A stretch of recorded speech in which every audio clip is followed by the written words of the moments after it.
That is definitely Remnant from the Ashes on the screen. And for everyone else, welcome to the Rocket Launcher Podcast. This is episode 26. We are officially over the half of the year mark as far as how many episodes. I guess 26 is like, actually, that's not right. Ain't it 52 weeks in a year? Yeah. I did it all wrong. I should just restart. I'm not going to restart. So it's 52 weeks, 26 episodes in. So we're like half of a year in right now officially. Wow. For the tiniest show ever with the most original content ever. I am going to go there every time. I am your host, Supreme King, and I am joined by my co-host, and his name is... Diomazes.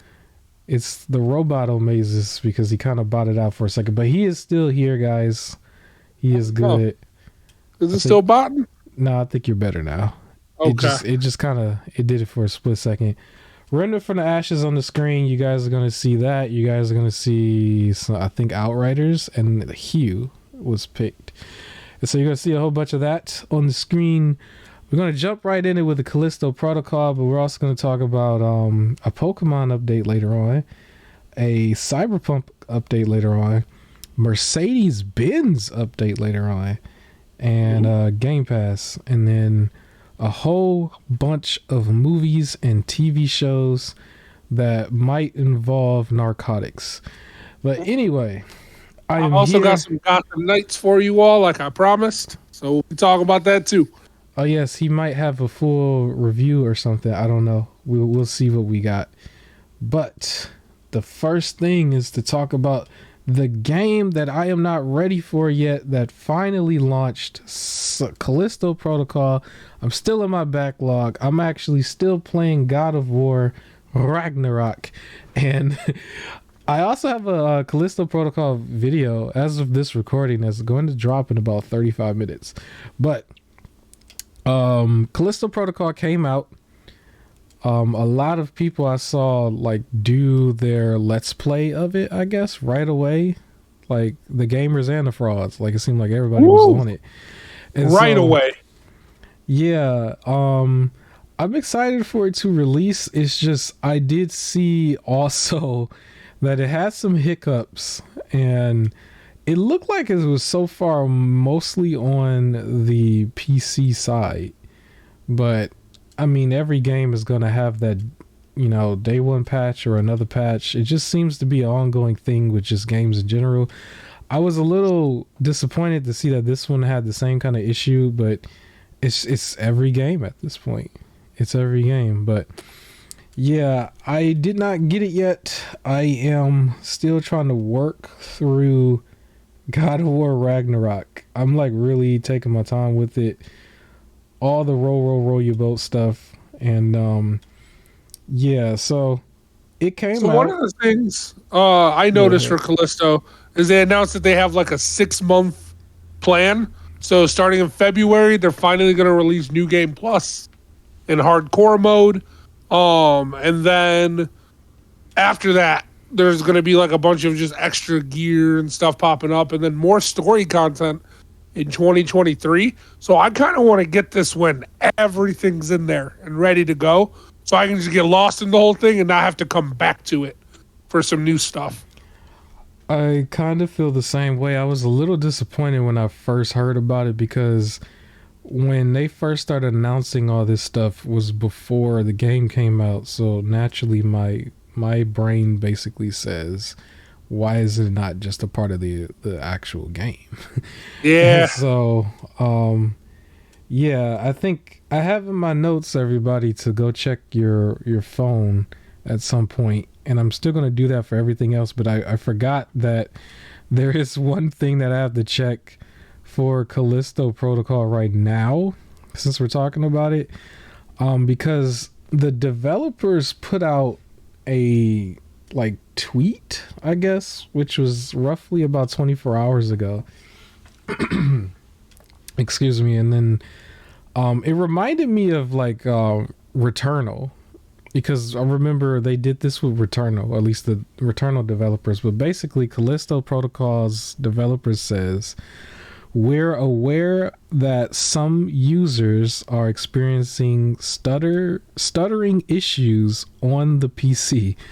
We've got a patch that will be available in a few hours to improve performance with a number of additional updates on the way. And so at least it's in a few hours, and I'm pretty sure by now that patch and then maybe whatever else has already been done.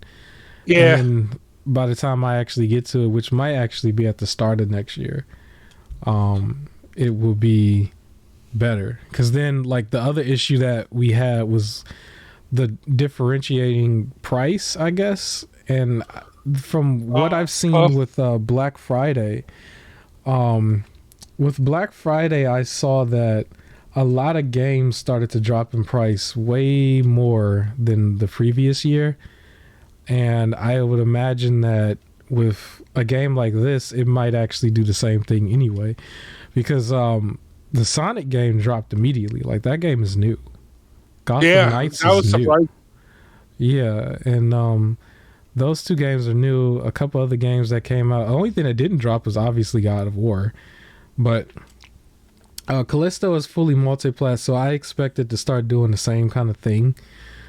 Not that I'm really, really waiting for a sale, but like when you still have things like needing to have these patch updates and stuff, it's like, well, it's not really complete.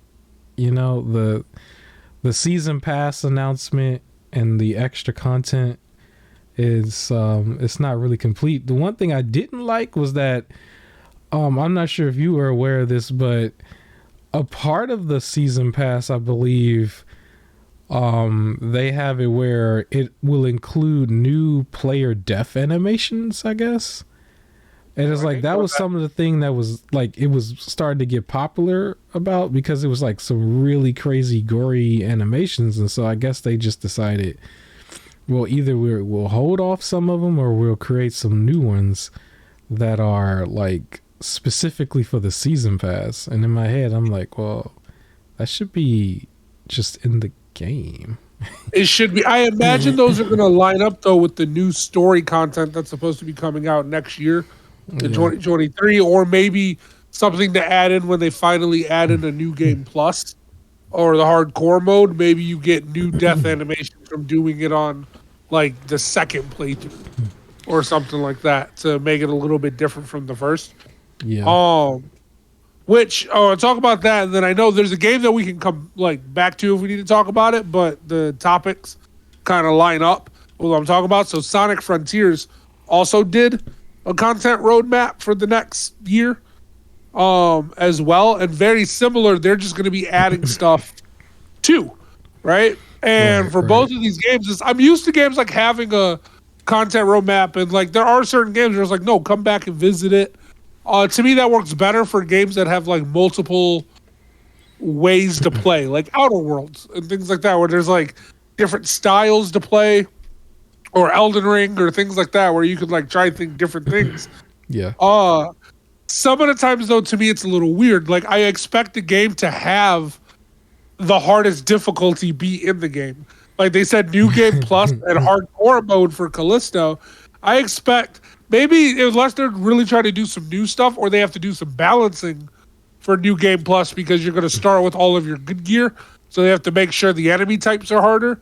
But hardcore mode, like a difficulty mode, should be already in there. Like, you shouldn't have to wait for the hardest difficulty.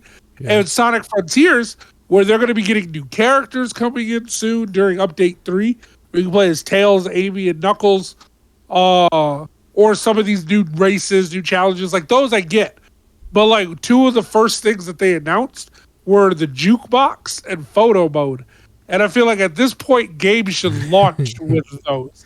Like, that's why I'm finding it weird when I look at the content, is certain games should just have those in there, like, already. And then you add in the new stuff. Like, I get the new characters coming in later, or new races coming in later.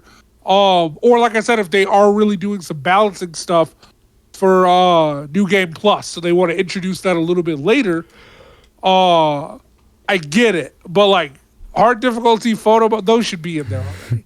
But that tells me to just wait a little. Yeah, unfortunately, it kind of does too for me. It's just like just wait until it's complete. That's kind of how I Yeah. look at it. Because my roadmap for myself was when I was done with Ragnarok, I was actually going to jump into Zelda actually, because what is it called? Hyrule Warriors: Age of Calamity, because I wanted to play that before um Tears of the Kingdom come out because it was still supposed to be a backstory. I don't own the game. The game was notorious for its frame drops and stuff. So what I wanted to do was I wanted to rent it from my local library. For anybody who's been paying attention to the channel, I praise that as being, you know, a spot you can go to your local library. You can get some good deals. And so I wanted to do that early, so I didn't like wait to the last minute, because I think for me I might end up having to like rent it twice. I don't expect to beat it right away. I'm not gonna try to rush it. I'll just play a few hours here and there. I might actually rent it a third time until we get till May when the actual game comes out, right? But in between that time, I wanted to just like clear out the backlog a little bit, and then I'll grab like I'll still probably buy Callisto and Dead Space like in the middle of that, because I imagine that if they're fully multi-plat, they're probably going to drop to 40 like almost immediately, because it looks like the trend from what I've seen for everything else. I don't think that's just Black Friday. I think the games are back to where they were, because before the systems like or the companies was trying to like push that $60 and $70 price a little bit harder, like probably because they were trying to mimic Nintendo. But I really feel like at one point they just had a influx of inventory, because I was just like, how in the world could all these games drop that low this year, but they didn't do it the year before? Because I follow these trends. People don't know that yet because they don't know me yet. I follow the Black Friday sales like to the T. And last year it didn't really drop like that. Like it dropped a little bit, but this year it definitely dropped. Like I never thought I'd see games drop that fast again this early in the generation. I thought it was more of a last towards the end of the generation kind of thing. Even last year when the ones that did drop, like it Yeah, was games that were notoriously low rated. Like yeah, anything that was medium rated, like that was just given an it's okay. None of those dropped like last year. yeah, But then like this year, even games that were like, you know what, this is good, dropped like in price. yeah. So that was wild to see. I wasn't checking for Saints Row either, but I think Saints Row, Gotham Knights, and Sonic were the three newer-ish games. I think Saints Row not really. Saints Row is a little bit older technically, but I think everything like all three had dropped down. Like they dropped down, and Sonic especially because it was like it couldn't have been no more than 2 weeks old, you know, for it to drop down to the point where it was like $30 on the Switch if you got the Switch version, and then Uh-huh. 35 everywhere else. And so I got the PS5 version, even though I crapped on the game earlier in the year. I was like, well, I'll give it a chance. At 35 brand new is actually really good, because in my So head I feel like all games should be like 40 when they come out, just because I'm kind of cheap. But yeah, oh go yeah, ahead. I agree. Sorry, you brought up Saints Row, and I remembered something that we haven't talked about yet. Yeah. So just to throw this in there, Volition is no more. After they released the Saints Row reboot, and because of its poor critical performance, they were transferred to Gearbox Entertainment. Oh So wow. another studio that was under, all of the workers got moved there to work on stuff instead. Which I'm not mistaken, Gearbox is the ones that did Borderlands. Yeah. Yeah, yeah, they do Um, Borderlands. But yeah, so the Saints If Row reboot got Volition rebooted as well. I So thought that the franchise was pretty much dead. Like I said, like it was dead immediately. I was like, yeah, I came to that conclusion. Like, yeah, that this as a franchise is over. It is over as a franchise. But there are some cool things about Saints Row that I'm going to mention later on. But yeah, so the Callisto protocols, PC version was I guess reported to be very, very stuttery at launch. It's still, as of right now, only been like a few days, but stuttering just adds to the horror. That's the hardcore mode. Adds to the horror. So Yeah. I gotta stay. I'm gonna keep it 100. I gotta, be consistent. That's still technically unacceptable. As just a gaming fan, as a consumer, but I'm not ruling the game out completely. And I don't think that it's like the worst game of the year or anything like that. No.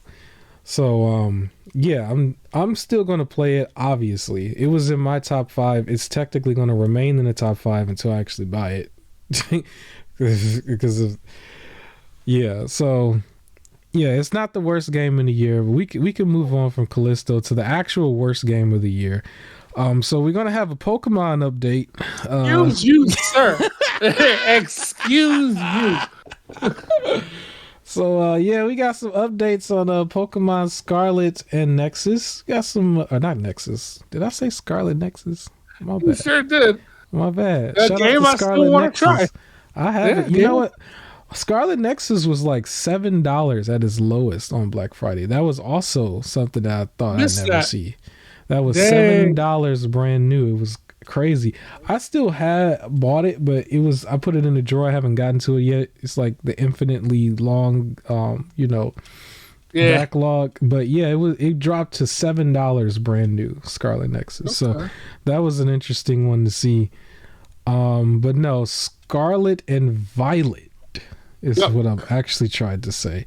So there's a couple good things. Let me say my part and I'll let you say yours. So yes, it had a patch update. Omazes is going to give you more info on that because he's actually playing it right now. There is one thing that I wanted to say. There's a high and a low here. It did sell 10 million units in 3 days, or at a little over that, or something like that. So that's a high. However, Nintendo actually was forced to issue refunds for the game as well. And so that should also be noted. I don't think 10 million people got refunds, but they were forced to do refunds, which I thought was interesting. Because I think it was only a couple other games where people was forced to do refunds. Typically, when you are forced to do refunds, you kind of in that upper echelon of like, yeah, that's probably the worst game of the year. Because I don't think anything else actually got, forced into refunds. But they did do a patch update. And Omazes did start this game, and he could tell you more about this game. Go right ahead, sir. All right, so I didn't get as far into it as I wanted to yet because I've just been playing other stuff. I was just telling my co-host here, 150 hours and 12 minutes, and I finally beat Persona 5 Royal. So that was where a lot of my focus was. And then I was also splitting it between Gotham Knights and Pokemon. But I did play a good chunk of it, and this is before the patch update that I've played it. Okay, so you played the Dreamcast version, right? Yeah. The IGN do call it the Dreamcast version. Here's the thing: the game is not that bad. There is a couple frame rate drops here and there, but when you're in it, it's definitely not that noticeable. Like, it's noticeable when you're really looking for it, but there are other parts where I'm just like in it and then I didn't notice anything. And when I start looking for it, then I was like, oh, okay, there's a frame rate drop there. But it's not enough that it interrupts the game. Now, should they be there? No. I can say that right away. They shouldn't be there.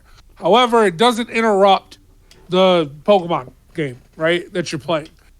I think where this game is at fault, and we've mentioned this before, it should not have come out this year.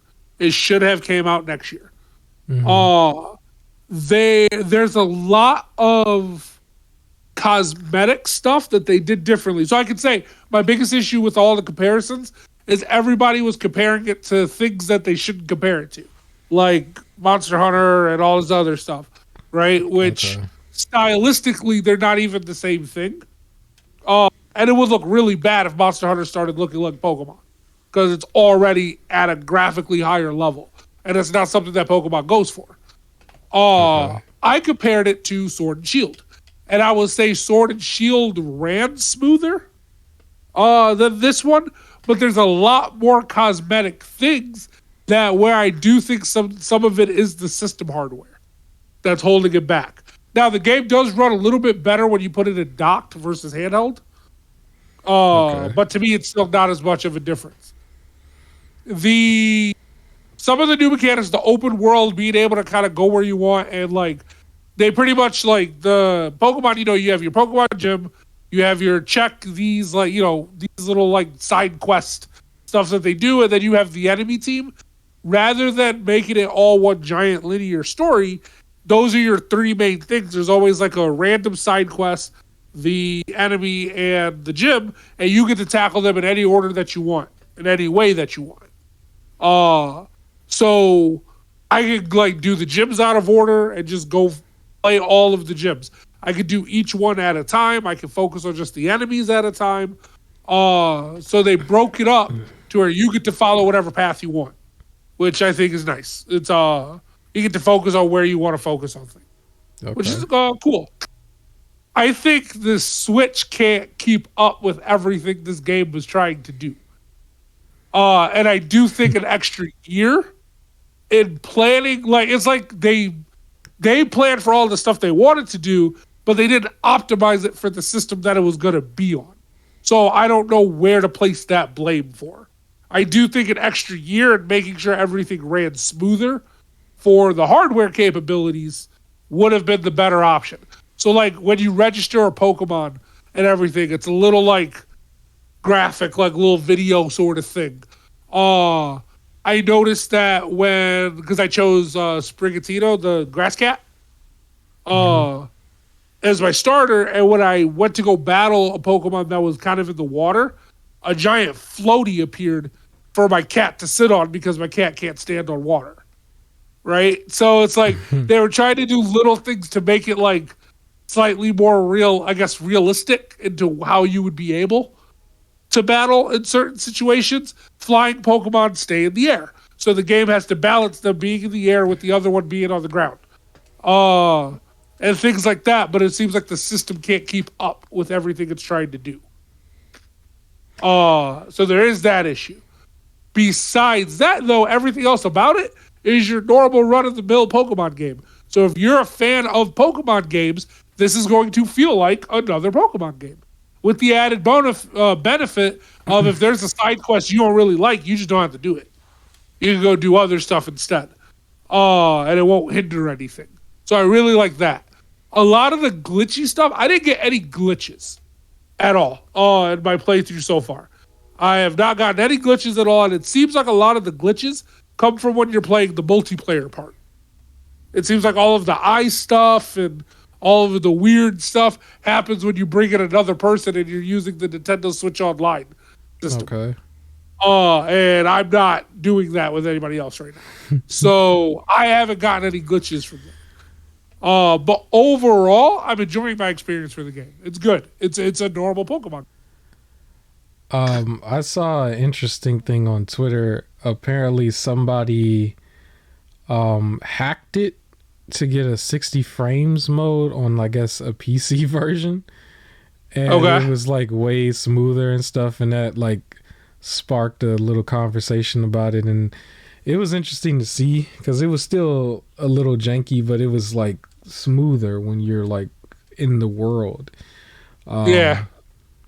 So honestly, when I saw that, I was like, man, I kind of want the Steam Deck version. I'm gonna be honest, but yeah, I do think, and I think with an extra year, like instead of trying to rush this thing out for zero reason, an extra year, they could have been able to optimize their stuff for the system instead of just doing a bunch of stuff and now the system can't do it. Yeah. For some of this, because there are a little bit of extra, just these little extra just things where it's just like, I don't know why that's in there. Like, like I said, having the little floaty. Like, I don't think Pokemon fans paid that much attention to the Pokemon just kind of standing on water. No one cared. But nope, they put a floating system, so like it has to make sense. Like, They I'm wanted used to that type of stuff. the old school where you see over their shoulder and then the other person just kind of standing there in the infinite white void or something. I'm used to that. So yeah, I'm still technically. It's interesting. My biggest issue with this game, I can tell you, my biggest thing that I do not like about Scarlet and Violet, is the new Pokemon. So I do think the mechanics are better than Sword and Shield. Sword and Shield did run smoother, but the new Pokemon, you don't like dude, the there's sparkles, the sparkly people. Yeah. So here's the thing, dude. There's one of the new Pokemon. It's called Flamigo, right? Okay. Like a flamingo, but amigo, like Spanish for friend. Here's the thing. Yeah. It's a flamingo. It's not like a flamingo with like extra Pokemon detail or like all of this Pokemon. It's literally just a flamingo. Like it looks like a stock. Like someone drew a flamingo, and then they were like, "It's in the game now." Like there's nothing about it that makes it go, "Yeah, that's something I want." Like it is the most just generic, just bird. Like it's a flamingo with one leg up. They didn't do anything else with it. Yeah. Like it's just weird. Like, and I don't know. It's a lot of the newer Pokemon. It's just like there's one that looks. It's kind of cute. It's like your new Pikachu clone. However, its evolution stages just kind of look the same. Like the second stage looks like kind of like it's a big grown up one, and then the third stage just looks like the second stage. Like it was like they could have just made this a 2-stage Pokemon. They didn't need to do 3 because they didn't do enough different. That's my biggest complaint about the game. This is the new Pokemon. But other than that, no, I'm enjoying it. It's fine. It's not a game I'm going to rush through. I want to rush through it. I want to take my time for it. But yeah, the new Pokemon ain't it. With Pokemon, for me, I'm actually still just climbing up the ranks of the different generations. So I'm not sure how long it'll take for me to get to this, but hopefully it'll be better. What I like to do is go on YouTube and like look up updated reviews by the year and like frame rate reviews and stuff. That's like the most like recent ones. But yeah, I don't know. I it's the update. That's the update. I don't know if we need another update. I just thought it was interesting, especially that 60 FPS patch. But yeah, I guess we can move on from that. I will say I apologize to who is listening because I just realized I forgot to turn off the heat and it just jumped right on. I don't know if anybody can hear that. It's sensitive, but it's on and I'm not about to like mess with it. It's just on. So hopefully it's not too loud. Is it loud? Can you hear it? I don't know. You don't hear it? Maybe they can't hear it. Maybe I'm tripping. I have to come back to this around like 28 minutes in to see. Because if it's not distracting, then I'll leave it on instead of freezing to death. Anyways, another quick thing that could be a clip, because I thought this was interesting. Cyberpunk 2077's new DLC will be paid. DLC, apparently. Ooh. And so I thought, maybe they are... They feel like they got it now. They feel like, okay, well, the TV show or the anime is like, it brought everybody back in, and now we're done saying we're sorry and we didn't fix this thing enough, and so now you can go ahead and pay for that DLC. Apparently, I think that's their attitude right now. So yeah, I guess I don't know what the name of the DLC is, but they will have Phantom Liberty. The Phantom Liberty expansion? It might be that one. I don't know the name of it. I just know it's supposed to be a DLC that will be paid. I didn't play the game yet. I was still one of those who was waiting for it to be like at the point where they don't need to patch it anymore, so I can have the best experience. But yeah, this was mentioned like in the hiatus that we had. And then I know you said something about how like the sequel's pre-production will start until 2023. So they said it's after the next expansion. So Phantom Liberty Looks like that's the one they're making people pay for. And then after that comes out, they're going to start working on the sequel. Which, can you imagine if that one releases with like a bug? I mean, it just needs to like go ahead and take your full time with it. Well, you know what? They took the full time last time because I guess Cyberpunk was like 8 years in the making or something. So it was 8 years in the making, but like 1 to 2 years of worked on because of all the drama backstage. So, yeah. Well, yeah, I guess that's what's being said. I'm not really against paid DLC overall. I usually wait for discounts on that type of stuff because I always want to make sure no matter what, when I buy the full package, I get the whole thing for $60 or less. So most likely I'm going to get the DLC with the sale anyway at some point. But I just thought it was interesting that they would say that. Like, it seems a little bold. But yeah, how you feel about this DLC? You gonna get it? You gonna get the DLC? No, I don't think so. It depends on by the time I get to Cyberpunk, because I don't think I'm gonna I don't know if I'm gonna give it multiple playthroughs. So if I don't get Cyberpunk until the DLC comes out, then maybe I'll check it out. But it depends on how much they're charging for it too. Like, if they're really gonna be like $35, give us back like the money for the game. It would probably be $10 or less. That's when I usually jump on this stuff. $10 or less. I'll buy it for less. So yep. I do want to mention real quick. I thought this was very interesting and kind of funny. The company Mercedes-Benz will be charging $1,200 per year subscription to unlock a faster acceleration in the car going forward. Excuse me? Yeah. What's faster? Like, faster as in faster than 100 miles per hour? I could imagine it's like you pay to unlock to break the law because you got to be able to at least do the speed limit. So you have to do. I found out there's some safety things that you can put into a car where it locks it to only being able to go up to 80 miles per hour.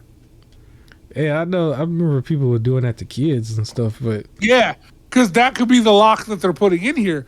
Because I remember when I used to use Zipcar, it was the 80 mile. I got one of the cars and it locked it at 80 miles per hour, which is really annoying because on the freeway everyone was going 85, and all of a sudden I'm the person holding people back that they have to go around, and I had to just go get in the right lane because I'm thinking something's wrong with the car.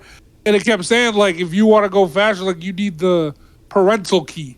And I'm like, why don't I have the parental key? Like, why am I stuck at 80 for this thing? Let me go 85. Like, what you mean I can't?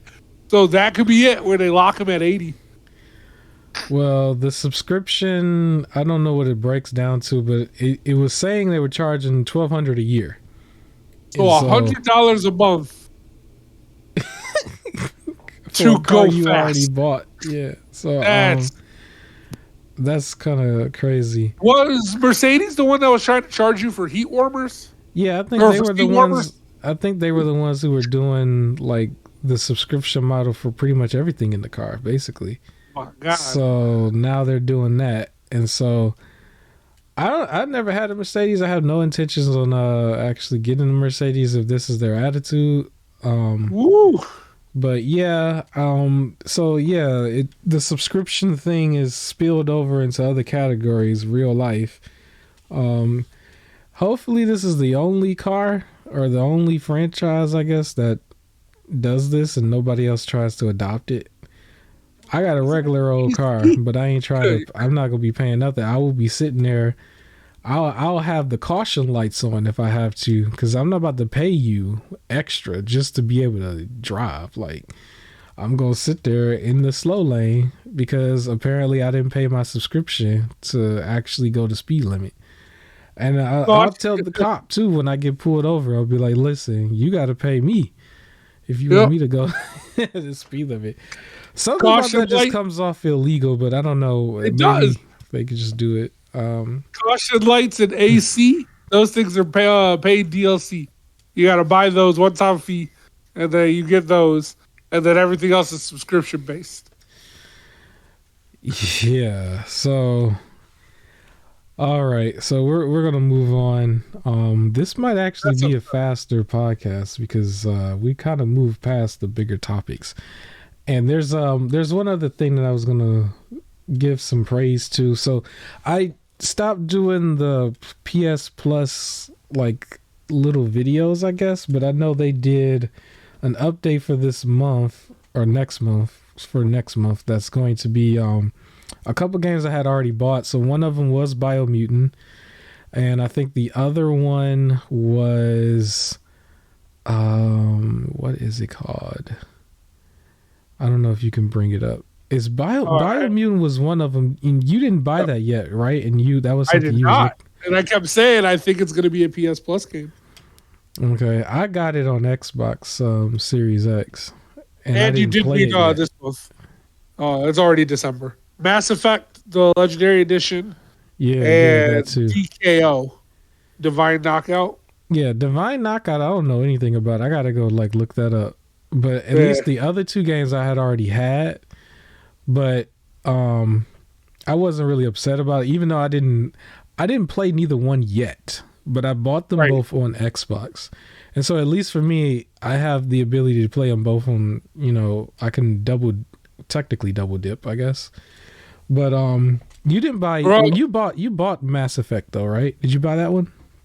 I bought it on PS3. Oh, the Legendary Edition I have through because I have the EA subscription thing. That's how I get my new football. So Biomutant is the one brand new game for you then. Yeah. And then there's that other Divine Knockout. Yeah, whatever that is. Well, if they would have announced Ghostwire Tokyo as the December PlayStation Plus game, I would have broke a screen. I would have punched something. Like, I would have been so mad. Based off of my history of Black Friday and them being on PlayStation Plus. Woo! But yeah, I think this is good because now if I don't want to keep the EA subscription thing and I don't want to plug in my PS3, I'll still have access to Mass Effect. And then I wanted to check out Biomutant. I just really had that feeling it was going to be on there. So there it is. Yeah, I also wanted to mention Xbox's Game Pass this month for December was looking a little stacked. And I just wanted to talk on it because there was a lot of new stuff going on there and some other stuff. So for December, they have the game called Eastward. I'm not too familiar with it, but Eastward is going to be going on Game Pass. The Walking Dead's final season is going to be going on Game Pass. Totally reliable delivery service. Also on Game Pass, I'm not too familiar with that. And then the game that I didn't get yet also, Lego Star Wars The Skywalker Saga is going on there. Hello Neighbor 2 is going on there. That's I believe that's the horror game. And then Chained Echoes, and then Metal Hellsinger. I think I looked that one up myself. And then there was that game High on Life, also hitting Game Pass for December. And then Potion Craft. I'm not too familiar with that one, but that's on there. And then the Game of the Year edition of Hot Wheels Unleashed is going on there. And then the last one is Rainbow Billy, The Curse of the Leviathan. So yeah, all of that is going on Game Pass for December. So very stacked for December for everybody who has Game Pass. I thought that was pretty cool. It should probably be it's probably going to be the top one on there. You said which one? High on Life. Probably, yeah. Yeah. I would imagine. I haven't seen all the Star Wars films, to be honest with you. All the new ones that everybody said is bad, I haven't seen those yet. Oh, I've seen all of them. I want to see them before I play that game, but I do want to play that Legos game. So I gotta catch up. Yeah, so that was interesting. Also with Xbox, apparently the Series X, the most expensive system, was the best selling system during Black Friday, I guess. Like that was the one everybody was going after. And so That's I thought what's that up. was interesting because usually it's the little white system, the Series S. But yeah, so that one is the best selling one. And yeah, that's all I had to say about that. I guess I can go ahead and do the middle of the podcast thing right now because we're gonna move a little bit quicker, I guess. So I talk about our unofficial sponsor, Epic Games, is unofficial sponsor. I would like for them to sponsor me. Please sponsor me. You already sponsor me because you give me free stuff. So everybody likes free stuff. Epic Games has quite a couple free games here. One of them in particular I wanted to highlight, but so from right now to December 8th, you can get the game Fort Triumph and then RPG in the box, or in a box. RPG in a box. I think that's what it's called. So those two games, Fort Triumph and RPG in a box, are available from now to December 8th. And you can claim them. You still don't need a credit card. If you've been following us, you know all about that. Just need a profile. And then from December 8th to December 15th, you can grab the game called Wildcat Gun Machine. And then also Saints Row 4 Reelected. Now, this is the interesting one for me because apparently there was some more details. I'm going to go to it because I had it on my phone. For Saints Row's 4 Reelected. So the Reelected version is technically the remastered version, but apparently at a certain point, give me a second because I got to pull it up. Saints Row. Okay, so Saints Row 4 gets a free update to the Reelected version on PC, and it also gives you crossplay starting December 8th as well. So if you were somebody who only had the old version and it was never the updated version, like it's free to you that they'll give you the patch for, I guess, the more, updated version. And so that's going to happen on December 8th. Anybody who has not played this game yet, you also get crossplay, so you'll be able to play on all platforms no matter what. So I thought that was interesting because this is Saints Row 4. It's not the latest one that everybody kind of trashed. It's the 4th one. So yeah, and it's coming with all the DLCs as well. So if you were somebody who only has Saints Row 4 initially, you'll get the remaster and then you'll get all the DLC as well. So that's kind of cool. That was a good game. I enjoyed it. It's a good game that half of the people trash. It is called the Game of the Century edition. So that's what they're going to do. It's Game of the Century. While I'm still looking at this, I guess I'll mention also Monster Hunter Rise is going to be fully multi-plat January 20th. And also it will be going to Game Pass as well. I believe on January 20th, if I'm reading this right. Yeah, so it's going to be going to Game Pass as well. So it's not just on the Switch. There was also the PC version before, but it's basically coming to the Xbox and the PlayStation early January 20th, 2023. And then the Monster Hunter Rise Sunbreak is the expansion. And that's going to launch spring 2023 for Monster Hunter. And then I have a couple other things on my little cell phone I guess I could just talk about. There's a game that is old as dirt now probably, but during Black Friday, there was a game called Portal and Portal 2. A lot of people probably already played it.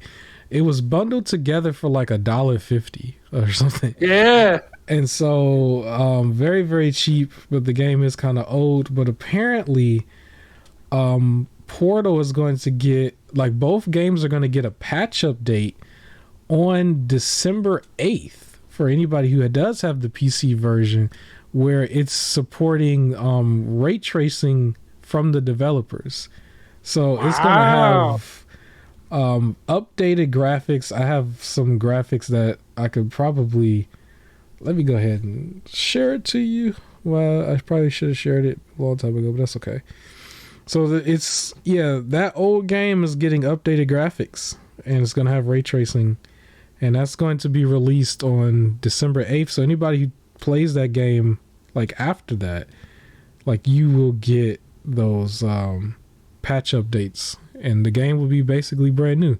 So if you if you caught on to that deal, so if you got onto that back in Black Friday, it was $1.50 something, $1.70 and change altogether. If you bought it on Steam, and so that was 2 games for the price of basically nothing, right? So yeah, there's that. And then the last thing to mention from my cell phone is Far Cry 6.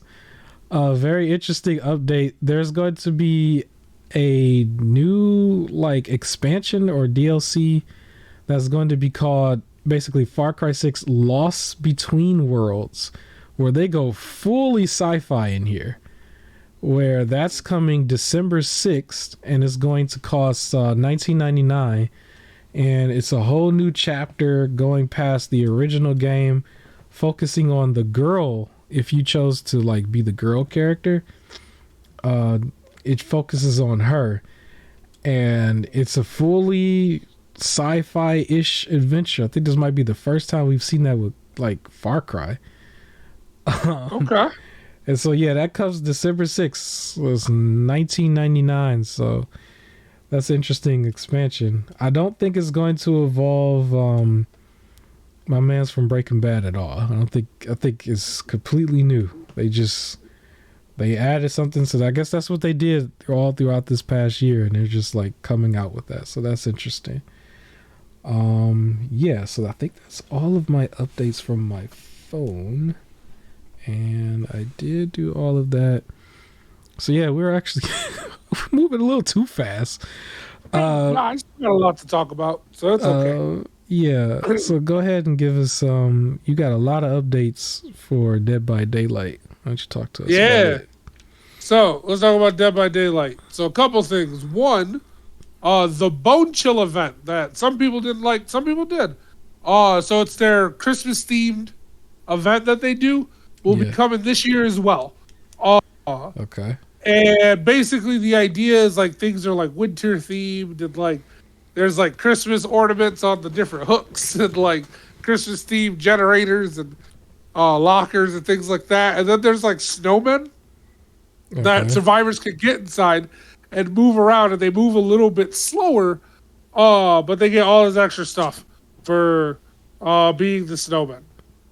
They get protected from some attacks, and they get random event cosmetics and charms after the trial for being in the snowman. So it's like a goofy little just Christmas theme. So that should be coming up soon. For Dead by Daylight, if it hasn't started already. Next up, they released a new map called the Shattered Square, and within a week got rid of it. So what ends up happening is, in Dead by Daylight maps, there's certain areas where the pallets, like, so the pallet, when you're running from the killer, you can drop the pallet and it'll, like, block the killer's path. Sometimes you can hit him strategically and mess the killer up. So, like, it's a way to get away. And there's certain spots where pallets will always drop. And then there's certain spots where pallets will never drop. And then the rest of the areas, there's like a 50-50 chance. So sometimes you can get extra pallets, sometimes they're without pallets. Right? But it made sure that it was slightly balanced to how many pallets you're going to get on a map, with some variation. Mm-hmm. Well, this map, unfortunately, had it to where every single spot would, like, get a pallet, essentially. So it was just too many pallets, and, like, it would just hinder the killer. Like, any sort of progress, no matter which direction you go, they could drop some pallet down. And it messed everything up, so it made it a little unfair, so they took the map away. Yikes. Because like basically they just didn't even have a chance to win on this map. Because the issue was is some of the survivors knew this, so they would use different charms that would like these things that you could do right before the map starts, where it's like increases the chances of going to this specific place. So they would do that to like specifically go to this place because they knew they could mess with the killer, and it made it too one-sided. So they got rid of that. There's also a new killer called the Knight, with the K, and some people don't like it, and it's because of it's like an anti-loop type of killer. So looping is when the killer's chasing you and you're kind of like running around in circles, basically to get away, right? You drop balance, all this other stuff to like get out of the loop because you're moving faster and you're trying to get away. This killer specifically can summon, I think, minions that'll attack from the other direction. So if they line it up correctly, either you run into the minion or you run into the killer. There's no way to loop away. So there's some people who do not like this new one. Okay. Other than that, though, people have said it's not that bad. So I guess it just depends on the person, but I have seen articles where they're like, we don't like this new killer. I didn't even know they released a new one, so I'm interested to go like see some gameplay for it, for the night. Because I know when they released what's his name? For Resident Evil, the big guy. Nemesis. When they released Nemesis, they had zombies just on the field and they will scratch at you. They move real slow. So it's easy to run around them, but like they will scratch you. Okay. Yeah. Wesker also became a killer and he got super popular. Man, that still reminds me of Wesker from the Netflix, man, when he went full Blade. Yeah. It was just funny. They got to put that one in the game. I want to see that Wesker. They probably trying to pretend it didn't exist. Oh, yeah. But, most people are. Yeah.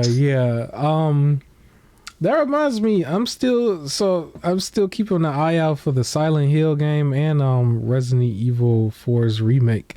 I'm like once I really simplify out the backlog a little bit, I was going to continue on with the Resident Evil series because I know Resident Evil 8 has like that third person mode, and that's kind of how I want to play it. So I didn't touch it yet because I knew about that. But yeah, some of the more HD ones is like what I'm really looking forward to because I was playing all the originals, and so yeah. So yeah, this next year gonna be a very stacked year as far as gaming, and I am all for it. I don't think not everything's gonna be that busted, you know. And then there's also the backlogs and everything. But yeah, is that all you had to say for Dead by Daylight? Are you ready to move forward? Okay. Yep, ready to move forward. All right. Yeah, this is probably the quickest podcast. So I can jump onto another topic too. Speaking of backlog, something you also haven't gotten to, Skyrim. So some Skyrim player shows off they made homemade skooma. Do you know what skooma is? I do not. So within the game, skooma is a narcotic. Like in the game, and there's whole storylines based on like addiction and like all this other just stuff. Like you're just dealing with the skooma, right? So it became like kind of a joke. Well, there's also a recipe for like skooma, which is sort of like moonshine, that you can like make. And some player decided he was like showing off his results of making homemade skooma, which is just really, really strong moonshine, essentially. So I used to look at videos on how to make stuff like that. I used to look that up. But yeah, because there was so there was like a cat in the game. It was like because like cat's one of the like races in Skyrim, and it was this whole thing with like moon sugar. It was a whole joke and everything, but it was like, yeah, somebody figured out a way to make it, so now they're making skooma. So if you want to try it, you can make it. I wouldn't, but you can make it. So that exists. And then what about Twitch? What was going on? Yeah. So Twitch is creating a new thing called Shield Mode. Okay. Which I think is not that bad of a thing. So basically, you can set up your chat that'll like pretty much you could put some like words in there to be like these are like banned words. So if somebody tries to use it, it bans them in the chat. Which I think is a good thing because my issue is where I say it's a good thing. Sure, so you could also set up a shield thing where like only subscribers or like people who've been there for a while can comment and like new people can't, or if it's their first time on the channel, they can't comment. Like you have to be a returning person. You can set that up as well. You could just turn it off completely from the chat so nobody can chat. And I know they said sometimes they can deter people where it's like, well, I can't participate. Why would I want to stay here?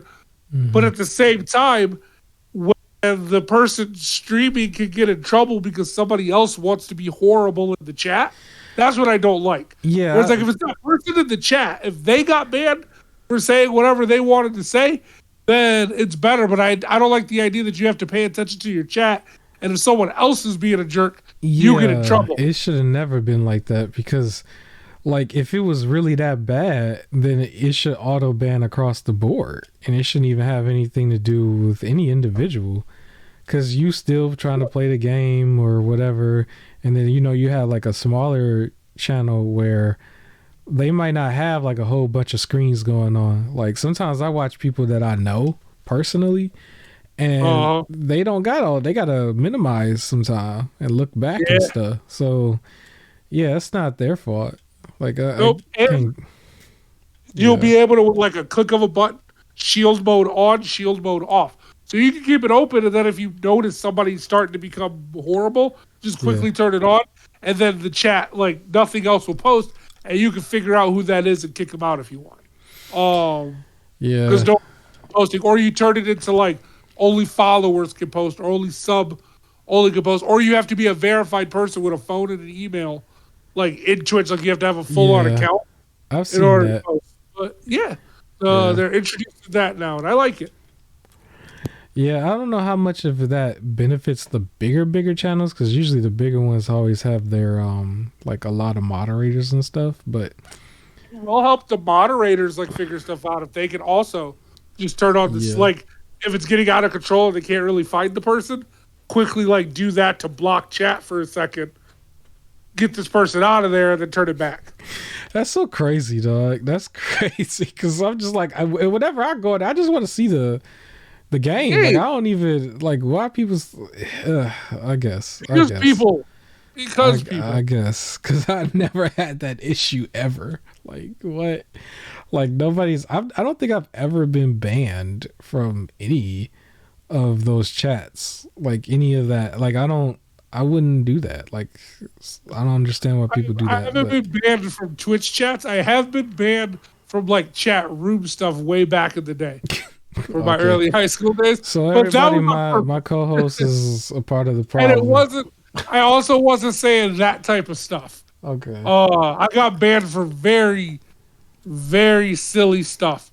Like basically two people were having a conversation and I kept posting lyrics to a Marvin Gaye song and they kicked me out. Oh, wow. Well...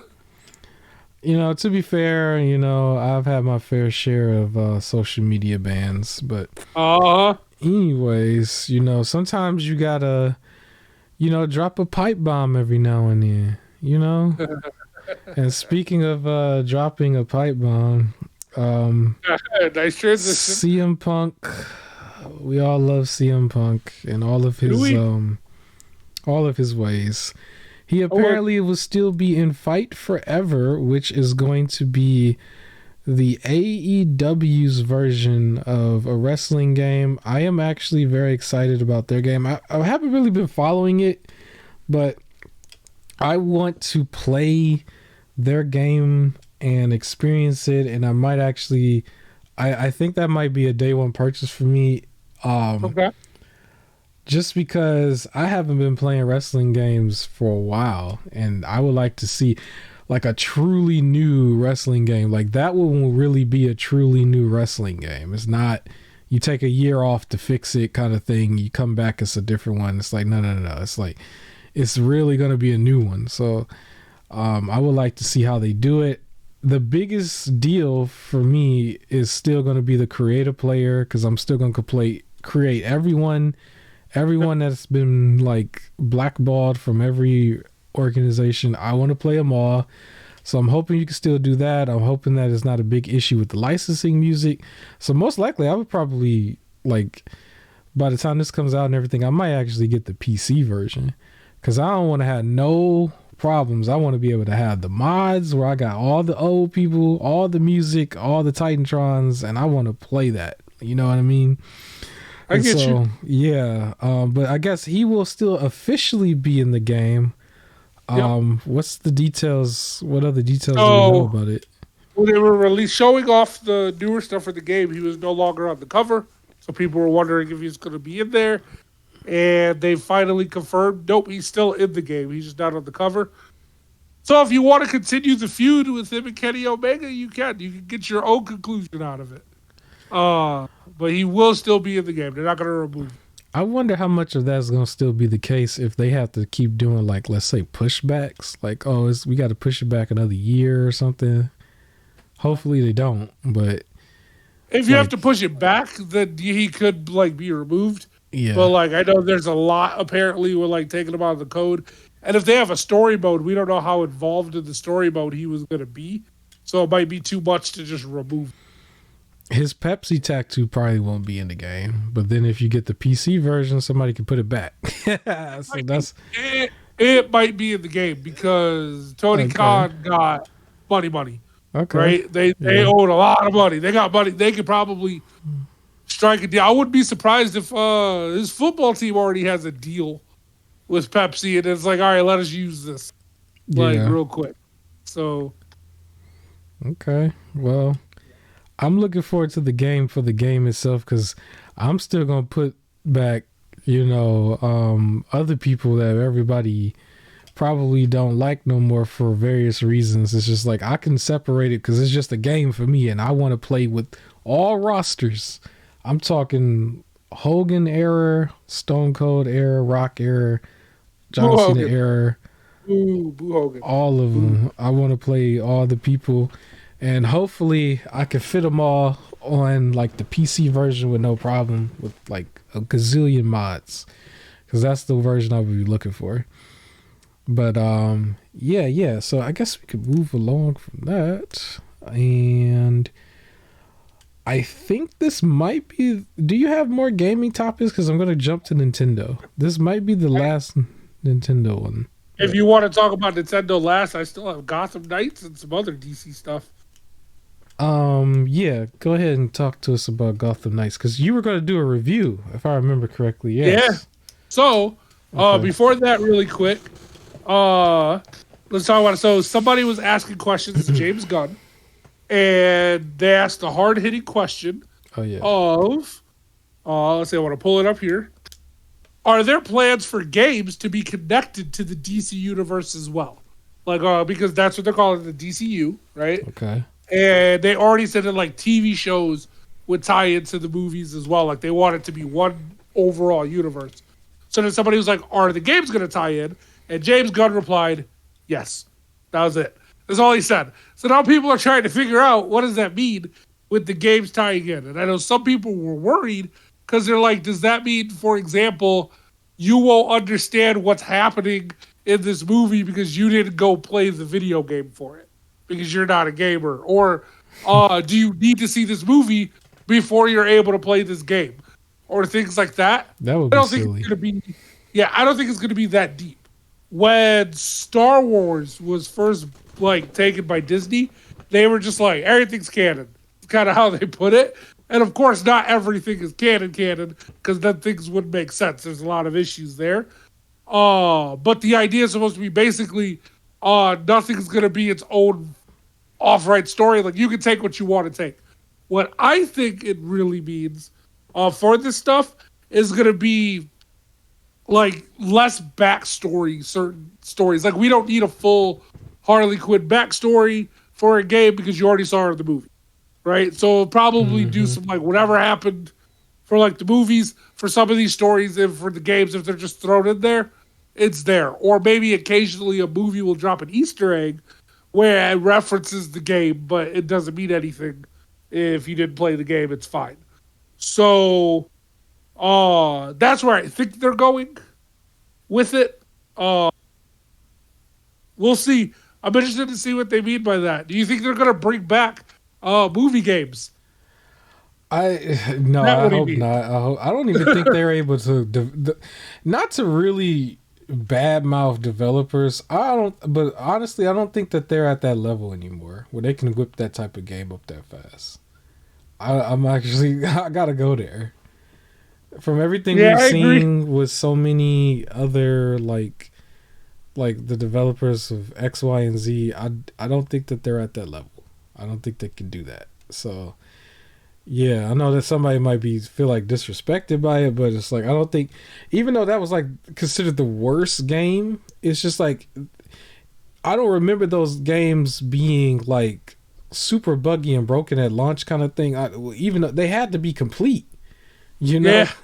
They had to be complete, and so we're at the point where now ain't nobody complete at launch, and so that's I don't think they're ever going to be at that level, but I would like to see the Black Adam. I would like to see a Black Adam game. It would be interesting if a Black Adam game comes out before Superman, though. But I would still like to see it. But we do still have the Wonder Woman game coming out, and Suicide Squad kills Justice League. Yeah, I remember they did say Wonder Woman. Wonder Woman game, was that fully multi-plat? I forgot. I had no idea. Probably. I just remember they did a quick like CGI thing and was like, okay, goodbye. We never saw it again. Yep.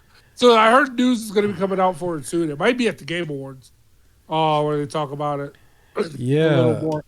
Shout out to the Game Awards, man. I'm gonna be paying attention with a nice little amount of food because they are going to be dropping a lot of releases, or a lot of new things. And there was rumors about the Indiana Jones game that Xbox was doing at one point. There was rumors about it was a couple other ones, but that was the one that stood out to me because it was like, okay, it's going to be 2023 and we're going to finally see like what Xbox can do after all the pushbacks and everything outside of the Activision deal. I'm looking past the Activision deal. I want to see what they've been doing with everybody else. And so the Game Awards is when they really show their stuff, like Hellblade, for example. It's like Hellblade got to be really far on at this point. So yeah, there's that. Now, Gotham Knights. Yes. So I've been playing a lot more Gotham Knights. I'm still not done with the game because I am taking my time for it as well. But I've played a significant amount of it. It is a fun game. I am enjoying it a lot. That's good. So the way the cases break down and everything, it's like, you tend to like, you're fighting crime in the open world. And every once in a while, like, I ran into like, a character with like, it was like somebody was just like screaming for help and I ran over to help and the person bugging him had no face. And I was like, yo, what is this? And then like, when I beat it, it melted into the ground and it turns out it was Clayface. Like a Clayface clone. Like it was supposed to have no face. It was a Clayface clone.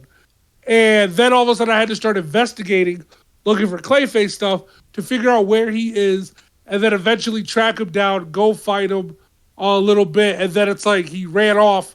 So now like I have to like investigate all this other stuff to get to that boss fight.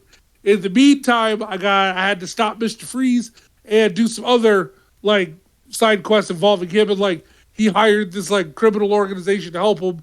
So I stopped him, but the criminal organization still got the weapons. So now I got to keep stopping them to figure out what they're doing, while Harley Quinn's also doing something else. Like you really get that sense of like there's always like bad stuff happening in Gotham. You got to figure out how to stop it all amongst you.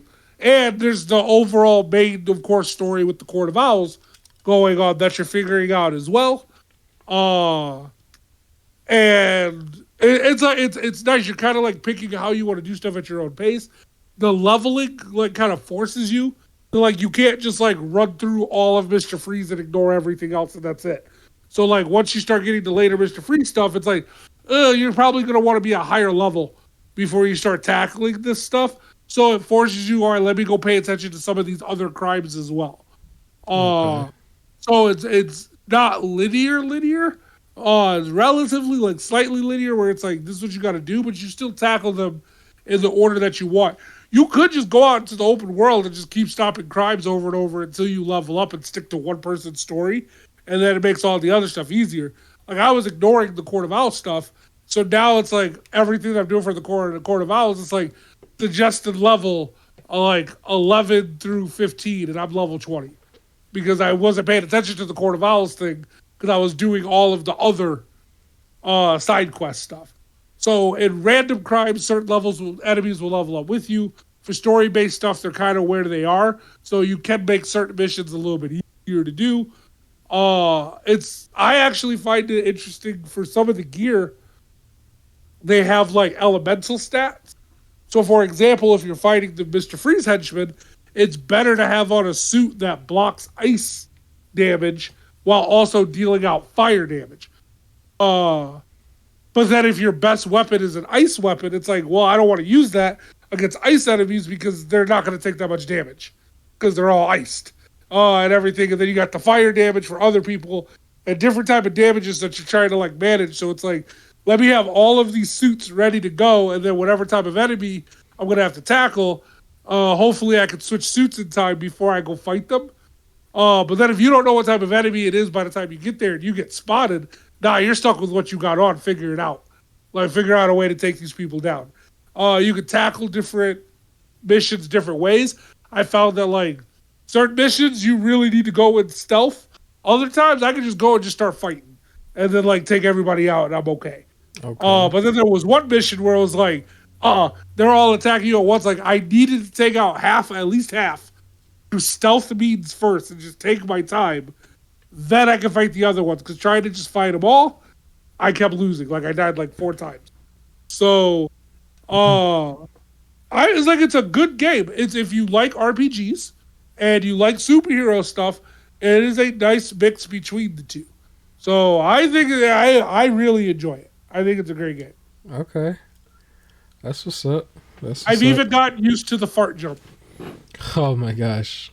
I forgot. I still don't like it, but I got used to it. Is it like really needed? Like you gotta really use it? No, you don't need to use it at all. You can stick to the bike. His mystical bullet thing helps a lot. And you could easily frame it better instead of the mystical bullets. It's just he's he's good with his guns. So like it's just like a one shot. Like it's very nice. So there was a particular mission where I got spotted. So all the enemies it was like a 2-story like building, and all the enemies were running up the stairs to come at me. So I jump over the ledge to land back on the main floor. And as they turn around to start running back to the main floor, I do the mystical bullet thing, target all of them, and then just shoot. And before they can reach me, the bullet just takes all of them out. Like it bounces around, takes everybody out, then I'm good. And I didn't have to actually fight them. So it was a really cool scene to see. But yeah, you don't need to use the mystical jumping to do anything. All their traversal stuff, excuse me, all of their traversal stuff just makes moving a little easier. Okay. Yeah. It's definitely still a game I'm gonna get to eventually, and glad to hear you you're like doing good with it. Are you enjoying it? I should also say, also you do want to kind of get a little good with all the characters, because different missions are a lot easier with certain characters. Like stealth in terms of enemies, Robin's really good with. But stealth in terms of technology, where there's like cameras or like red laser lights or like mines on the ground that'll go off like proximity mines or like little like digital lasers that'll catch you if you try to go through it. If you upgrade Batgirl the correct way, all of that stuff can't read her at all. So it's just like anything where there's just cameras, she can just walk straight through and she's fine. No other character can do that. So you got to figure out other ways to get around it. Or for her, she can just go. She just can't get caught by people. Whereas for Robin, has ways to like attack and then re-hide in the shadows and not be spotted. And it's things that the other characters can't do either. Uh, Whereas anything with big enemies, Red Hood's gonna have the easiest time taking them down. Okay. And then anything where there's like a lot of guns, Nightwing has the best time because he can dodge everything so quickly. So it's like if you don't know what's about to happen, it can be interesting trying to pick who to go. But then you like read certain types of missions and you go, I'm gonna go as specifically as this person because I think I can handle it better. So it's a nice mix of getting used to all four characters. Okay, awesome. Awesome. The other topic is probably going to be somewhat short because it wasn't really, it's not even main event. I don't even know why it's here, but it should have been probably earlier, but it would transition and everything else. Nintendo having the direct about the movie. We're going to talk about a bunch of movies afterwards, but I have some other Nintendo news, but let's hear yours first. I was just going to say, like, they had the direct and it was about the movie, and I honestly skipped it. I remember hearing that they were going to do one, but I didn't see it because I kind of just like forgot about it. But I did want to mention and give them like reverence because they still, it is technically important for video games. But I would just watch the actual movie. I don't even want to see any other trailers. I would just watch the movie. But did you see it? I watched the trailer. I did not watch the direct.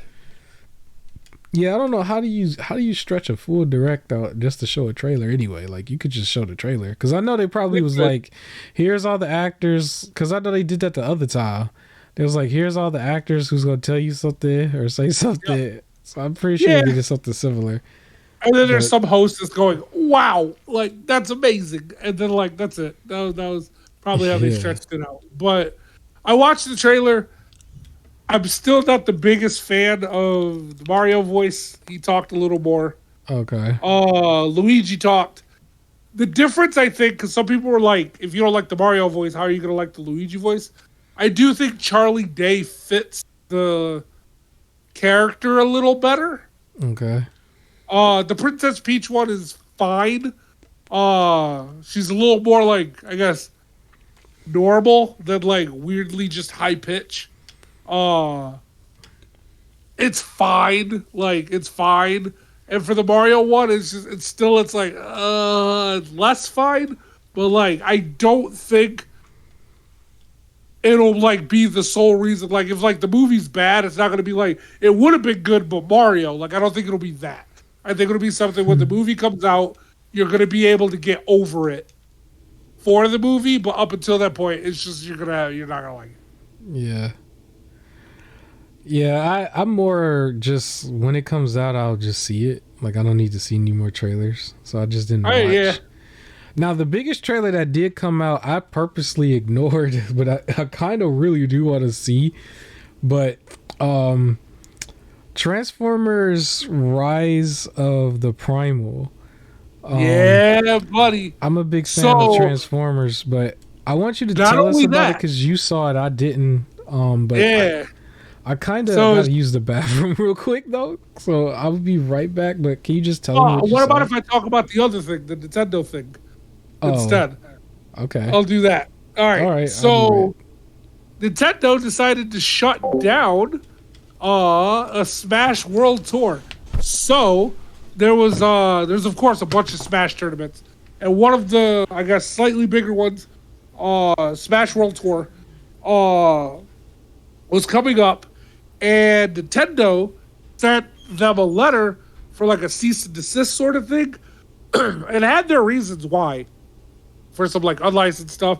But their letter saying that we told them specifically they're not going to license their 2022 or 2023 activities, but they let them know verbally that they're not requiring them to cancel the 2022 event, that they only had to cancel the 2023 one. They still canceled both the 2022 and 2023. Now, where I'm a little uncomfortable with that is you gave them handwritten stuff saying you are no longer licensed to do this for both, but then you verbally said, nah, this year's fine. And I feel like if they did it and they got in trouble, you could just be like, nah, we didn't say that. I don't know if they would have done that, but I would have been scared of just taking down both myself either. So now a lot of people are upset because they look forward to this thing, this tournament each year.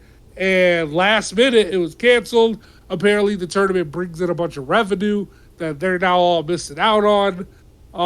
And it's just crazy that this is controlled so much. Like, just let people enjoy the game. If they want to make their own event for your game, if anything, that just brings more people in to trying to play your game. Like, they're going to learn it more. They're going to buy it. They're going to practice it more. Some people might be their first time seeing it, and then they want to try it out now. And maybe it's like, oh, maybe I can get good and join it. And you just bring people in to your game and hype up your own game. And instead, you're just like, no, I don't want you to do that. It's a really weird troll thing to just have. Yo. Well, the short version of it is that they canceled Nintendo canceled the Smash World Tour tournament. They always cancel the Smash tours. Like, that's crazy. Yeah. Now, how do you feel about this? So I brought this up. They said they sent them a cease and desist letter. It was like, we will not license your 2022 or 2023 tournament, but then verbally told them you don't have to cancel the 2022 one. They went ahead and canceled it anyways, and Nintendo's like, don't get mad at us. We told them verbally they didn't have to. But I feel like you gave them a letter that specifically said both are bad. So I feel like to save myself, if I didn't record the conversation, and it's like, who's to say you just be like, that's not me. So I feel like I would have just canceled both too, even though they lose a bunch of revenue now. But yeah, Nintendo don't be doing too much. Like, just let people play the game. Like, all they want to do is play the game. Now if they run around and do like some sort of Steam Deck version, then now you can be mad. Like, so yeah, let them just play the games. Back to this. So Transformers: Rise of the Beast. Yes. So back in the day, do you remember Beast Wars? Of course. That's why I'm excited about this, because the Beast Wars. So apparently, this movie I think takes place in the 90s, or at least part of it is the 90s. But in the trailer, like the short version is, you got to see the Transformer gorilla, you got to see the Transformer cheetah, you got to see a Transformer rhino. So it's like they were animals, and the other ones are still cars. So it's like a mash of the two. So it looks like it's a war between the animal ones and the vehicle ones. They introduced some new characters as well, human people, because they gotta have human people for some reason. And they're introducing like new Transformers though, but I am excited for this, and I'm like 3-4 Transformers movies behind, but best believe I'm just gonna go ahead and catch up, even though I'm sure the timeline and connection between the movies at this point is very loose. I'm going to catch up because this is one that I'm super excited for. I'm behind on the actual Bumblebee movie only, and I think I do want to see this movie in person, like after the Bumblebee movie. Like, I'm probably just gonna watch that on my own time, because I'll have plenty of time to watch that. Like, I could probably watch it next week. But I didn't want to see the trailer because I just want to just see the film. Like, I'm at the point now where certain ones where it's like I just want to see the film, because sometimes they just give away too much.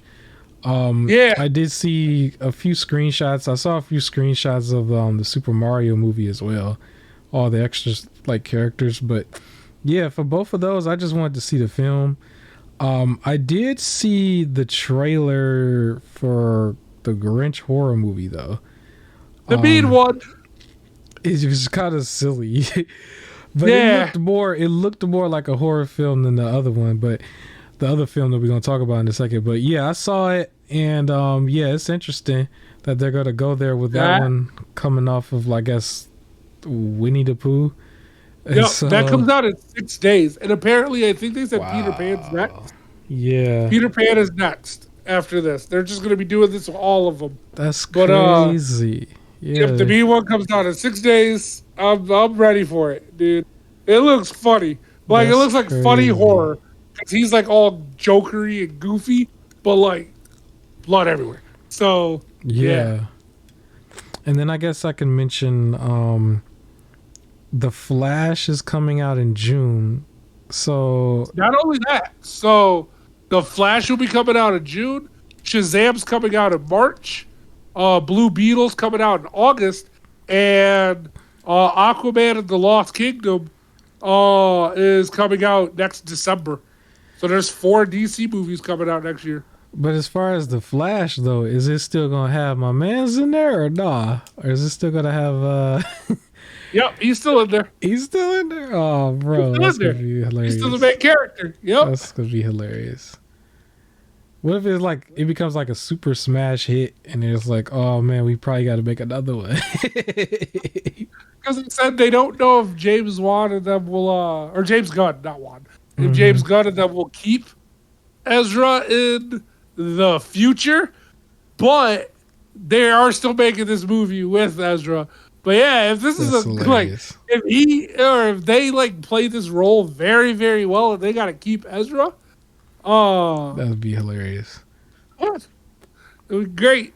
Like it ends up being like a Saw movie or something. Like they just got to keep making them because they're just doing so good. He just like constantly like getting in trouble in real life and stuff. But tell us about you said you saw She-Hulk. You wouldn't watch the full series? Yep. I take it we're saving the other horror movie for last. Yeah, of course. Hey, all right. So I went ahead and watched She-Hulk. So like I mentioned before, that even though there were certain things I could already tell I wasn't going to like, and I wanted to save my judgment until I saw it. Okay. Still, I watched it. It is not as bad as people were making it out to be. Nowhere near as bad. So one, it's not a superhero show. It is a comedy law show that has superhero elements to it. I do wish they leaned a little more into the law stuff, but it's enough there. But it's more of a law show. And it is one of your like normal, like, I guess, stereotype of a woman-led comedy show, right? Where she's going to go through the stereotypical stuff of what women-led comedy stuff go through, right? With, I can't find a date and all of that stuff, right? And then like there's that one coworker who's just, he's a gross person and you don't like him and no one's supposed to like him because he's just gross. It's like, it's your stereotype stuff. That's going to be in all of them. Where I think if you went into this, like, I want an action-packed superhero show, then yeah, I can see you being disappointed because it is not that at all. At all. They had old girl in there, right? Yeah, and this is where I got to take back one of my criticisms. I got to go back on something. So with Megan Thee Stallion in there, all I heard was that Megan Thee Stallion was going to be in She-Hulk, and then there was a whole scene with them two twerking. And what I didn't like is I knew that Megan Thee Stallion is a nerd, and it felt like she was being reduced, like, to just her stage persona, that she can't do anything else. That's what I didn't like. Mm-hmm. Megan Thee Stallion played Megan Thee Stallion in the show. She was herself. So it makes sense that she twerks because that's her whole stage persona. So she had to act like her stage persona unless they were doing a parody, right? Where like Eminem is Eminem and everything unless they were doing the parody like they did in the interview. Right. Or things like that where it's like they all of a sudden they come off super proper and they're like, no, I'm nothing like my stage persona. But this wasn't supposed to be a parody. It was supposed to be her. So it was exactly what you would get from the stage persona, which makes a lot more sense in context. Also, the whole little twerking scene was a post-credit scene. Okay. So none of that happened in the main episode. It went through, and then in the post-credit scene is when it happened. And a lot of people were so upset. It's like, this isn't, it's post-credit. Like, you didn't have to stay to watch that part. I'm not sure when I would get to, because I'm actually behind on. For me, it was in-game was in-game. I'm still kind of sticking to that. Like once I got past that, it was just like there's so many other films that came out. Like I know there's a couple of them that are good, but there's so much like they kept popping them out. I'm like, man, I ain't got time right now. I'll come back. So I will say, this show is not for everybody. I'm not saying it's like a hands down great show for anyone. I think it got a lot more hate than it deserved. Okay. Like it didn't deserve that much. But again, it is not a show for, it is a comedy law show. If you're into those like sitcom comedy law shows with the struggling woman lead sort of thing, then you'll like this show. If that's not your cup of tea, then you're not gonna like the show. Like I know some people, and I'm this way on certain things. If it does the very, very like heavy-handed preachy stuff, Yeah. I can't watch. And the first episode like had little sparks of that where I almost was like, I'm gonna have to turn this off. But it didn't really carry on after that. So it was like, oh, okay, like it's fine. I don't like the heavy-handed preachy stuff. They did mock it and like so She-Hulk in the comic books breaks the fourth wall. Like there's very famous comics where she's like flipping around on the panels in the comics. Like she breaks the fourth wall, and she is known to like what's a nice way to put it? She is not tied down to one person. So in the show, Okay. she is that way too when it fits the character. And then they do break the fourth wall. I will say is slight spoiler without giving too much away. They really go for it for breaking the fourth wall towards the end of the series, and I'm stuck on how I feel about that. Where like if I heard that was the idea, I'd be like, yeah, okay, it's different. Let's see what happens. But then in execution, it was like that was not great. So I don't know how I feel about there. So where I feel for this show, I would give it like a 5.5, a 6 out of 10, but not in a bad way. It's like average. And what I mean by that is like, am I itching to rewatch the series again? No. If they announce a season 2, will I watch it? Yeah, probably. If it was just on, would I be quick to have to change the channel? No. Like it was something like if it's on, like I'll sit down and watch it, like if it's on again, but I'm not gonna seek out to go watch it again. I thought it was good. It was fine. It was fine. I do wish they would have leaned again a lot heavier into the law stuff instead of the sprinkles of extra superhero stuff. I really wish they would have just went for a full on like this is not a superhero show; it's a law comedy. Go. I would have preferred that, but I thought it was fine. It was fine. It was a nice little comedy show. All right. I'm not sure when I'm gonna get to it. I literally stopped somewhere in the middle of WandaVision, to be honest. It wasn't on purpose. It was just kind of just happened. Yeah. Depending on what you're looking for, I can see you going, yo, this is bad. Like and turning it back off. It's not a focus on it. Luckily, the episodes 2 are like 30 minutes max. Yeah. Like, so it's a very quick, good background show. Like, do other stuff, and if you want a little... I was trying to give it some respect just for being MCU, but yeah, man, I've really stopped at. I technically didn't stop at Endgame. It's just that's where my brain stopped at Endgame. Everything else was just like, it's not up to the standard. In comparison to Endgame, I can tell you this much: that the show is not going to make you go, "Oh, you know what? I was wrong. Let's dive back in." That's not going to happen. Like, it is your brains will stop at Endgame, and that's it. So this wasn't that. It's not like you're gonna see this. No one's gonna see this and go, I need to go check out some more MCU stuff. I can tell you that hands down. You have to already be a fan of this type of show, and I love sitcoms. So, but they gotta go hard, man. They gotta go hard. They gotta be, they gotta be like a beast. You know what I'm saying? They gotta be a beast with it. And speaking of a beast, all right. Main event, I guess the last little piece we could talk about. I saw this trailer late last night. Cocaine Bear, the trailer.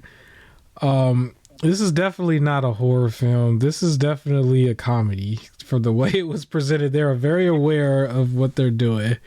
I thought it looked hilarious. I don't think I would see this in theaters. I will probably just see it at home. I think I'm going to go to the theater. Why not? I don't think I can see this in theaters. I can't take it serious. It's hard to take it serious. It looks funny. It reminded me, though, of Sharknado. Because they also had all those people and stuff in there. It was like, this is a Sharknado-looking thing. Yeah. But it was hard for me to take it serious. But, yeah, it's there. The Cocaine Bear. The moment I knew this was going to be more funny than it was scary was how much focus they had on those kids. There was like a couple kids in the like trailer, and they popped up more than once. And I'm like, well, nothing gruesome is going to happen to them. So there goes that. Like it was like, okay.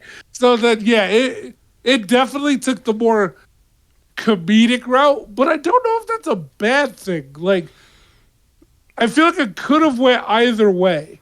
Like extra serious scary bear, or like the premise is still funny enough that it's like, what? So I don't know. I'm interested in it. It's like it's silly. I need to see Heroin Lion or something. I need to see that too. And then they could have like a whole like Justice League of just like addicts, and that is a sci-fi like. Now we're canceled. But yeah. So yeah, Cocaine Bear. I am gonna see it. I'm gonna see the Grinch movie. I'm gonna see the Transformer movie as well. I'm gonna see all these. I'm gonna see almost everything here except for She-Hulk. I don't know. I'll probably get to it eventually. But yeah. Perk Parrot. Heroin Lion Perk Parrot. Look, I'm ready for it. Let's see this whole league. All right, we are canceled. The Zanny Shark. I don't even know if you can just say those things back to back like that. So we definitely canceled. It's after the 30-minute mark. It's after the 30-minute mark. It's after the 30-minute mark. We can just start talking about. All right, Zanny Shark. Like yo. Alrighty. Well, I think that's all we got for you. We did manage to squeeze this to over an hour and a half. I really, for a second, thought this was about to be a solid 1 hour. I was like, oh shoot. Now you know I talk. We got it past there. So hit the like button if you haven't already. Share this out with a friend. We're gonna keep it going every week. And yeah, any last words? Watch out for the crack koala. All right, we're definitely canceled. We are definitely canceled. Don't forget to wash the crack from the back of your ears. And I am out. All right.